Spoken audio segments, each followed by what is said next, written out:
quick warning before we start. This guide is a spoiler for the end of the patch 7.0 Dawntrail story. If you aren't up to this yet, I'd recommend clicking away and coming back when you've completed the previous dungeon. If you don't mind being spoiled or are ready to go, let's finish this. Hi, I'm the Scrub and you're here for one reason. Oh, would you look at the time? It's another world-ending calamity o'clock. Nothing says saving my people's memories like uninstalling several billion souls to use their ether to power everything for eternity. Sphene, you want to free me from the burden of a world full of sorrow and loss? I have Medicare in this country. My last hospital visit didn't cost me anything. Okay, sure, video games are a little more expensive, but I have the best beaches, the best weather, and the best friends a Scrub could ask for. I'm not giving this up without putting up the fight of my life.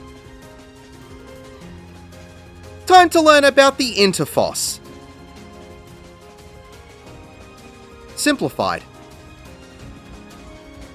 The arena will not have any walls, so try not to fall off. The cast of legitimate force will have two of the boss's four hands begin to charge with a circular particle effect. These hands will cleave half of the arena that they are charging on in a straight line AoE. You'll need to see which side the hands will glow first and then second. Just move on to the opposite side to the first glowing hand, and then after it goes off, move over to where it just hit to dodge the second hand. Getting hit by either of these AoEs will give you a Vol stack. Queen Eternal will hunch over the front of the arena and cast Ether Tithe. This will be a constantly hitting arena-wide AoE for the entire duration of this mechanic. There will be text on the screen and in the chat that says the absorption of ether accelerates as the arena floor will change to be a green grid. You'll need to see where the squares are distorted in a way that are gravitating towards the boss. There will be only three ways that the squares can be distorted, either on the left side, on the right side, or straight up the middle. All three of these will happen back to back, one at a time. No matter where the squares are distorted, you'll need to get away from that area. A few seconds after the squares are shown to be distorted, there will be an untelegraphed conal AoE that will cover the distorted area and suck in everyone within this attack. If you are in the AoE when it goes off, you'll be pulled towards Queen Eternal, she will absorb your ether and instantly kill you. So make sure that you dodge and get away from the distorted squares as fast as you can. The easy way to dodge these is to wait for the first set of distorted squares to go off and then move into the middle of the area where these squares were to dodge the other two attacks of this mechanic. After all three of these have gone off, the arena will return to normal. Queen Eternal will then cast Coronation. There will be AoE circles that will spawn at the front of the arena and track underneath the feet of random party members one by one. You'll need to move away from the rest of the party if you get one at your feet. You'll only have a few seconds to move as it will lock in place and get a fired crosshead symbol inside it. When this happens, there will be 5 lasers that will fire straight line AoEs within the area of the crosshairs. So you'll need to dodge out of it as quickly as you can when the crosshair symbol locks in place. You'll get a Vol stack per AoE you get hit by, and if you stay in the middle of the crosshead AoE, you'll be hit by 5 lasers and completely incinerated. As all of this is going off, the main tank will be hit with Prosecution of War, which is a tank buster. Then it's another cast of legitimate force, which might have both hands charge up on the same side. So you'll need to check which hands are charging up and understand which side or sides you'll need to move towards as the mechanic goes off. Following this will be the cast of Virtual Shift. This will be an arena-wide AoE that will transition the arena into an hourglass or bow tie pattern. There will be another cast of Coronation, which will give 2 random players crosshairs. These 2 players will be tethered to lasers that will have a triangular beam attached to them. The beam will try to balance itself out with the tethers to be equidistant between both players. To solve this easily, one person will need to get up the front end of the arena and the other person will need to get right up on the back section. Everyone else will need to stay away from this triangular beam straight line AoE. Getting hit by the beam will give you a heavy hit and a Vol stack. If a player that has the tether falls off the platform, the tether will be transferred to someone else. Following this will be the cast of Downburst. This will be a knockback from the very end of one of the 4 points or in the very middle of the X. This is not a harsh knockback, but you'll need to position yourself to be pushed towards the middle of the X if it's in the corners, or just aim yourself down one of the lanes if it's in the middle to be pushed back safely. Alternatively, you can use knockback immunity to nullify the push. Following this will be 5 lasers that will spawn in a circle around the arena. You'll need to get inside where these lasers are, as this will create a donut AoE from their position. If you fail to make it inside the circle in time, you'll get a hard hit and a Vol stack. The cast of Powerful Gust will be a knockback across the arena from either the west or east side. The direction of the push will be indicated by the arrows on the ground. The push will be approximately 85% of the way across the arena, so you'll need to make sure you're all the way to the very front or very back of the arena on the side where the push is coming from. You can also use knockback immunity to nullify the push as well. After this will be another Virtual Shift, which will be another room-wide AoE, and this will return the arena to normal. There will be another cast of Coronation, which will give 2 random players the crosshairs again. These players will be tethered to another triangular beam. The beam will need to be kept still towards the middle of the arena so everyone else can avoid the AoE of the beam easily. While this is going on, Queen Eternal will cast Ether Tithe and change the arena to a bunch of green squares again. You'll need to avoid the firing of the beam and then dodge the ether-sucking conal AoEs as she performs them. After another tank buster and another round of legitimate force half-room cleaves, Queen Eternal will cast Royal Domain, which is a room-wide AoE. These mechanics will repeat until you get Queen Eternal down below 66%. Following this will be another cast of Virtual Shift, which will be a room-wide AoE and transition the arena again. The arena will become become 2 small rectangular platforms, while everyone will be thrown to the southern end of the arena and levitated with the debuff of Gravitational Anomaly. You'll be stuck in the air for the time being. This area does have a barrier on the outside. If you manage to hit the outside wall, you will instantly die, lose the gravitational debuff, and fall into the void. Queen Eternal will cast Castellation. Who wants to play Hole in the Wall? You'll need to move your character so it is in front of the hole on the same level as what your character is currently on. You'll be able to see where to stand by the light poking through the gap. We do this because after a few seconds, the wall will be flung across the arena. If you're right in front of the hole, you'll pass right through it and be safe. If you fail to do this, you'll be hit by the wall, propelled to the back of the arena, and instantly die. After the wall goes past, there will be text on screen and in the chat that says gravity increases, making you fall. 5 seconds after this message appears, gravity will be increased and you'll be pushed down. So you'll need to position yourself to be over the small rectangular parts of the arena to be safe. If you fail to make it to a platform in time, you'll be pushed straight into the void. There will be another cast of Castellation, so you'll need to position yourself to be in front of the wall on the height you currently are. There will be a second wall that will appear behind the first one, along with the words on screen and in the chat, gravity decreases, making you float. So you'll need to position yourself to be in front of the hole that is on the level above the ground, as you'll be levitated to this point and you'll pass through the hole. After this will be another cast of Legitimate Force with the half-room cleaves of the hands. So you'll need to dodge to the opposite side of the glowing hands in the order that they spawned in to dodge the attacks. As the second one is about to go off, there will be another flash of the text on screen, gravity increases, making you fall. So you'll need to quickly make your way to the platform after dodging the first AoE from the hands to be safe when gravity pushes you down. After this will be another virtual shift room-wide AoE and the arena will return to normal. There will be another cast of Coronation which will store a set of lasers for now. Following this will be another cast of Legitimate Force. As these go off, the stored set of lasers will create a donut AoE somewhere in the arena, so you'll need to make it into the safe area as quickly as you can. After this will be another room-wide AoE of Royal Domain. Mechanics will begin to overlap and repeat from here until you get Queen Eternal down below approximately 52% health. When this happens, she will have a 20-second slow cast called Absolute Authority. This will be several mechanics back to back that will happen in a short space of time. I am imploring you while this mechanic is casting, no matter how big your limit break is, use it. The reason why will become evident when this mechanic is over. When the cast ends, there will be several debuffs that will be given to the party. All tanks and DPS will have an acceleration bomb debuff called Authority's Hold that will expire in 15 seconds. And the healers will get a look away mechanic called Authority's Gaze that will expire in 18 seconds. For the beginning of the mechanic, all 4 DPS will get a flare marker. These players will need to spread out towards the corners of the arena as everyone else groups up in the middle to reduce the overall damage. As these go off, the arena will begin to pulse with room-wide AoEs. Healers will need to be aware of the amount of healing that they'll have to do for this mechanic. Also, when these flare markers go off, there will be 12 medium-sized circular AoEs around the entire arena. There will be 4 safe spots that will always be in a square formation with an AoE between them, and 1 will always be in each quadrant. You'll need to make sure that you can spot where the safe zone is, as the AoEs will change after each AoE goes off. But again, there will always be 1 safe zone in each quadrant, so there will always be a safe zone close to you. At the same time as the AoEs get put down, everyone will get a red Dorito over their head. The Dorito is a don't be alone marker. You'll need to stack up with at least 1 other party member while avoiding the medium-sized AoEs to solve the mechanic. If you're not with a fellow party member when the Dorito disappears, you'll get hit and thrown into the air, which can leave you vulnerable for the next set of AoEs that go off. As the Doritos disappear, the acceleration bomb debuff for DPS and tanks will only have a few seconds remaining. So all tanks and DPS will need to quickly get into a safe zone to avoid the medium-sized circular AoEs and then stop moving entirely to dispel the bomb. If you're still moving or performing actions when the debuff expires, you'll be thrown into the air with a very hard hit. As the acceleration bomb debuff goes off, the gaze mechanic for the healers will only have 3 seconds remaining. The healers will get a red eye over their heads to indicate their position. Everyone will need to look away from both healers as best they can. If you're looking at a healer when the gaze mechanic goes off, you'll get petrified for a very short moment and leave you vulnerable for the AoEs. I'd recommend that the healers get to the back 2 safe spots as everyone else tries to get towards the front of the arena to continue attacking the boss. This way the healers will be able to look away from each other and everyone else will be looking away from the healers. This mechanic is incredibly chaotic and will be over in a very short space of time. So just try your best, avoid the AoEs, and perform the mechanics of your role to the best of your ability. When the gaze mechanic goes off, the room-wide AoEs will stop and everything will return to normal. After this mechanic is finished, the party's limit break will fill up instantly. This is why we used it earlier before the mechanic started. Following this will be the cast of Divide and Conquer. This will give everyone a tracking straight line AoE, 1 at a time, until all 8 players have received the straight line AoE. I'd recommend everyone to spread out as best they can while they take this, as directly after all 8 players have taken a straight line AoE, everyone in the party will get a second tracking straight line AoE at the same time. So to avoid any unnecessary damage, we spread out and avoid overlapping these as best we can. Following this will be another set of stored Coronation lasers as the boss casts another Ether Tithe and creates the green squared arena. During the second set of distorted squares, the stored lasers will create a donut AoE in the arena, so you'll need to quickly get into the safe zone while avoiding the other distorted squares. There can also be another set of Coronation crosshair AoEs underneath everyone's feet while the straight line AoEs of Divide and Conquer are going on. From here, mechanics will overlap and repeat case until you get Queen Eternal below approximately 33% health. She will cast another Absolute Authority, and I recommend using the Limit Break again if you have one while this cast is filling up. After the flare markers of the DPS go off, she will hit everyone with down for the count and become untargetable as a cutscene will play. When you regain control of your character, the party will automatically get a fresh new LB3. Wooklamat will also join you on the outside of the arena in front of Queen Eternal. The cast of Dynastic Diadem will be a donut AoE with the only safe zone being right in the middle on the north end of the arena. Make your way into this safe zone quickly. Failing to get inside this safe zone in time will give you a Vuln stack. After this, the cast of Royal Banishment will send out 5 room-wide AoEs along with 2 sets of conal AoEs around the arena from the middle of the hitbox. These conal AoEs will be fanned out with a safe zone between each one. So you'll just need to stand in the set of conal AoEs that spawn in second and move into the first set after they go off to dodge the rest of the AoEs. If you get hit by a conal AoE, you'll get a Vuln stack. The last 2 mechanics will repeat endlessly until Queen Eternal has been defeated. Wooklamat will also use her own Limit Break and take a sizable chunk of Queen Eternal's health. Remember to use the Limit Break, and congratulations, you have defeated Speen!